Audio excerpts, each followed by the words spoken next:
símbolo, ele é uma realidade que foi trabalhada pela filosofia ao longo de muitos séculos e que, desde o século XVI, pelo menos, a gente vê poucos simbolistas trabalhando. A psicologia, ela não pode ser feita sem essa visão da realidade. Uma psicologia que seja só empírica, uma psicologia que seja só uma resposta a perguntas que são dadas, por assim dizer, né, no dia a dia, na trivialidade, ela não se propõe como uma psicologia. Ela, no máximo, é uma regra, uma regra de vida prática. A psicologia é algo mais profundo. A psicologia, ela tende a ver o homem com seus movimentos interiores articulados com a realidade em vista à execução da causa final desse mesmo homem. A psicologia, ela tem essa pretensão. A psicologia profunda, ela tem essa pretensão. A pretensão da psicologia, portanto, é observar o homem inserido no mundo, e o mundo entendido não só como esse lugar material, mas como um lugar material e transcendente. E o homem, com seus meios de ação, ele está agindo no mundo. Está padecendo, está agindo e está se desenvolvendo em vistas a uma finalidade. Como a gente disse, todo ente, ou seja, tudo aquilo que é, tende à sua perfeição. Tudo aquilo que é, tende a ser. Né? A ser o quê? Bem, ser aquilo que ele é. Isso parece bastante claro, né? Bastante lógico, bastante óbvio no final das contas. Né? Então, o que um lápis é? O lápis, ele é um ente material que escreve. O lápis, ele só escreve? Não, o lápis, ele faz outras coisas também. Eu posso estar com uma coceira aqui no ouvido, posso coçar o ouvido com lápis, né? O lápis, ele pode ser usado como uma coisa que faz barulho, né? Para chamar a atenção, ele pode ser um instrumento de percussão.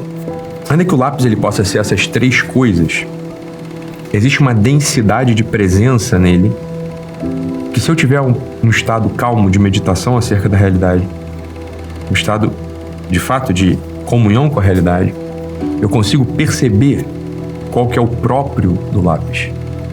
Eu consigo tocar no ser do lápis. Ou seja, o que o lápis é? O lápis, ele é, a uma só vez, sim, um instrumento de percussão, um instrumento de coçar a orelha e um instrumento para escrita. Mas qual que é o próprio do lápis? E aqui o terapeuta, ele vai precisar, de fato, ao longo de toda a sua jornada, né, ou seja, de toda a sua vida, ele vai precisar ser um sujeito que medita acerca da realidade. Ele vai precisar ser um sujeito que não se deixa confundir pelas aparências. Ele não se deixa confundir pelas ideologias. Existe um estado de meditação profundo do terapeuta que busca entender qual que é a causa final dos entes. O terapeuta é um sujeito que precisa, de fato, levar a sério aquela teoria das 4 causas aristotélicas e perceber o seguinte: todos os entes, ou seja, tudo aquilo que é, tem uma matéria, ou seja, é feito de algo. Tudo aquilo que é material tem uma forma, ou seja, o que é a forma? A forma é o conjunto de possibilidades. Tudo aquilo que é feito por alguém, ou seja, tem algo, sai das mãos, sai da mente, sai de alguém que o gera, tem uma fonte que o gera.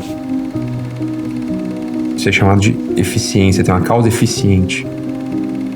E tudo aquilo que é para algo. É uma finalidade. Isso aqui é o grande campo de meditação do terapeuta, que ele não pode se confundir. O homem vulgar, a mulher vulgar, a pessoa confusa, ela pode se confundir. E é por isso que ela procura a gente. Qual que é a confusão?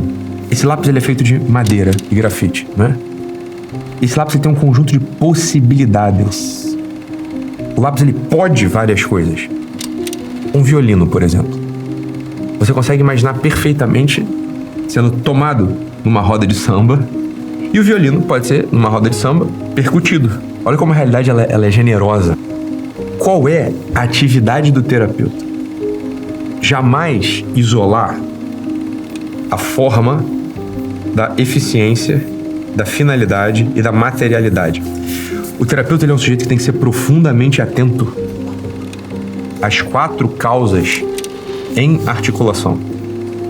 O homem desatento e a mulher desatenta observam as causas, ou seja, os motivos de existência de um ente, os motivos de existência daquilo que é, de modo desatento.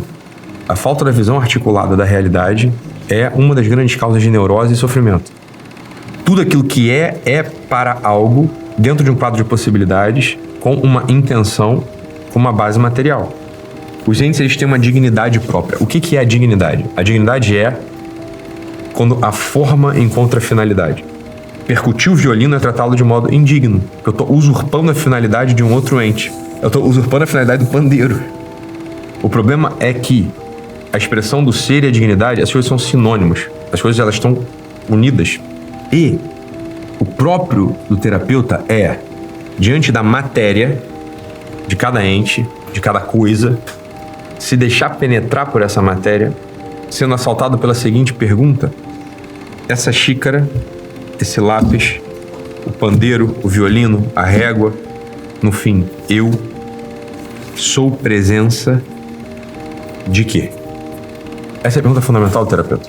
Um terapeuta que não esteja diante da realidade com essa pergunta em si, ele não vai conseguir orientar coisa nenhuma.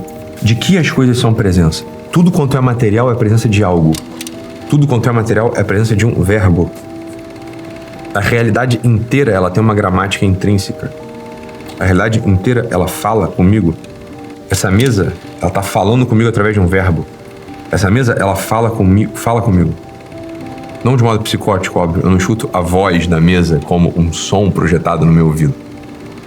Mas ela fala comigo pedindo para que eu alcance a sua finalidade. Ou seja, para que essa mesa ela é? É para apoiar. A xícara é para beber. O lápis é para escrever. Tudo quanto é material é presença de um verbo. E o verbo, em grego, é o logon, é o logos. O verbo é a imaterialidade, o verbo é o movimento. É nessa realidade que o terapeuta está inscrito. Ou deveria estar. Essa é a abertura de olho, essa é a abertura de coração, essa é a abertura que o terapeuta tem que ter. E a gente pode passar por esse mundo absolutamente desatento, só percebendo a materialidade dos entes. Esse olhar, ele é profundamente místico. Não é religioso, obviamente, ele é místico.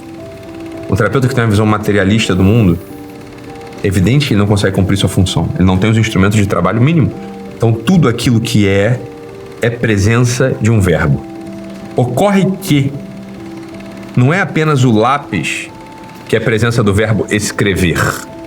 A caneta é presença do verbo escrever. O livro, de algum modo, é presença do verbo escrever. E o que a simbólica, portanto, estuda?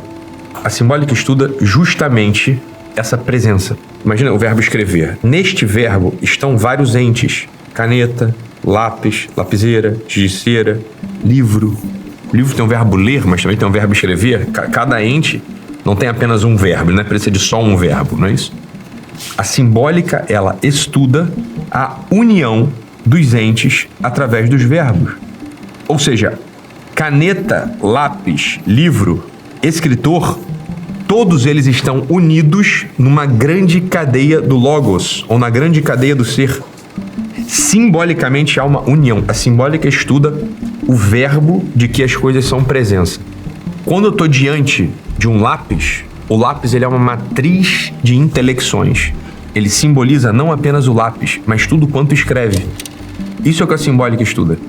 E por isso a Suzanne Langer, por exemplo, define o símbolo como uma matriz de intelecções. Isso é o símbolo. A realidade ela é disposta assim pra gente. Tudo que você está vendo no material tem uma finalidade, tem uma forma, tem uma matéria, tem uma eficiência e tem uma presença. Essa presença é presença de algo, é presença de um verbo. E mais coisas na realidade são presenças desse mesmo verbo.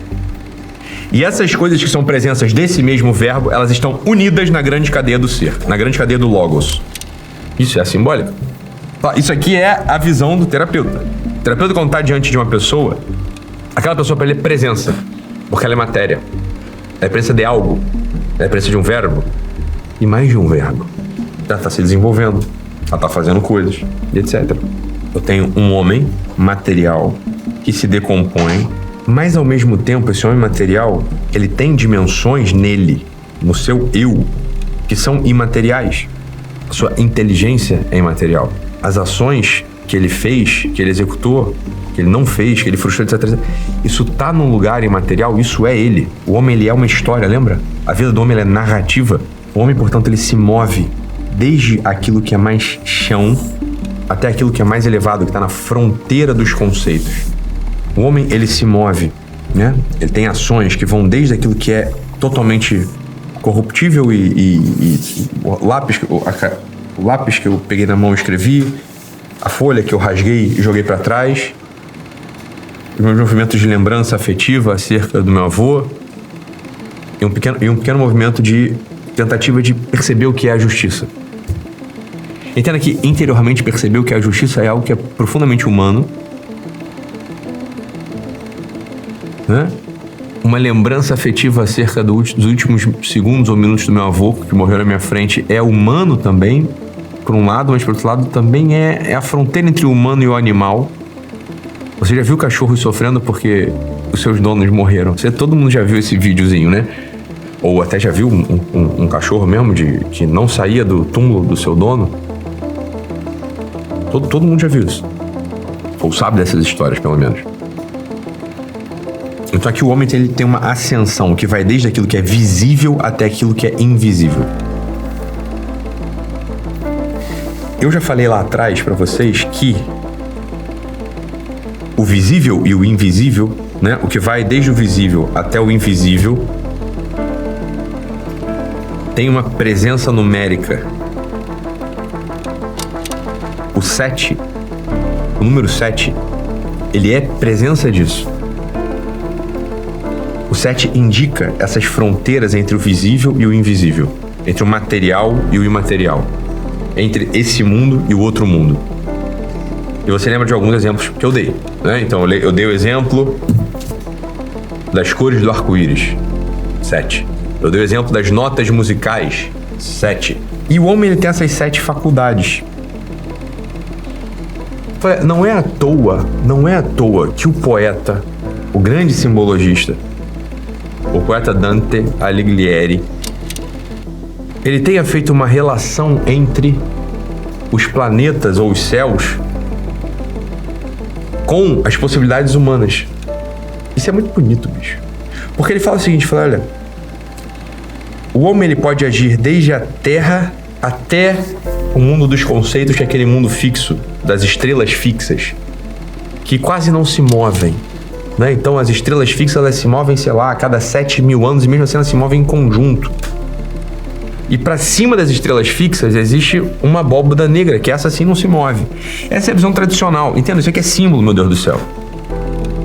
Isso é bonito demais. Ver a realidade desse modo é muito bonita. E não é só que ela é bonita, ela é profunda e ela é luminosa. Ela explica pra gente muitas coisas. A sugestão é a seguinte: há quanto tempo você não olha pro mundo? Você não olha pro céu, por exemplo? Isso é uma experiência também. Você olha para as estrelas e você vê as estrelas paradas e algumas coisas se mexendo, brilhando um pouco mais. A lua, né, vai se mexendo. Isso são experiências que o terapeuta ele precisa ter uma certa acuidade, ele precisa ter uma visão aguda dessas coisas. Mas se você não tem esses conceitos básicos, você não tem sobretudo a capacidade de fazer uma abertura simbólica, deixa eu te falar uma coisa que tá só cá entre nós, tá ok? Você nunca vai entender o ser humano.